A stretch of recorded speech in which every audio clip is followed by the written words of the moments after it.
امام نسائی سنن النسائی میں ایک حدیث روایت کرتے ہیں اور حدیث نمبر 1580 ہے۔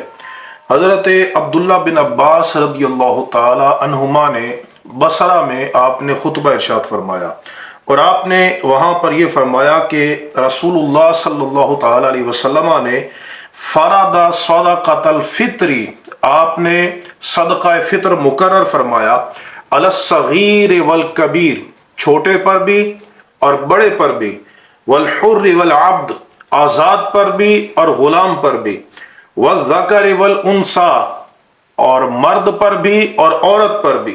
کتنا مقرر کیا؟ نصف صاع من بر، نصف سا گندم، او صاع من تمر، یا ایک سا کھجور، او شعیر، یا ایک سا جو۔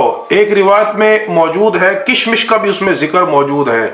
تو انسان نصف سا گندم یعنی 2 کلو گندم کی جو قیمت بنتی ہے مارکیٹ میں، اس کا فطرانہ ادا کرے گا، یا 1 سا 4 کلو کھجور، جو یا کشمش اس کے مطابق ادا کرے گا۔ اور اگر اللہ رب العزت نے بندے کو حیثیت اور وسعت دی ہے تو اس کو چاہیے کہ وہ مہنگی چیز کا فطرانہ ادا کرے۔ امام نسائی نے حضرت مولانا مرتضی علی شیر خدا کرم اللہ وجہہ الکریم کا ایک فرمان نقل کیا ہے۔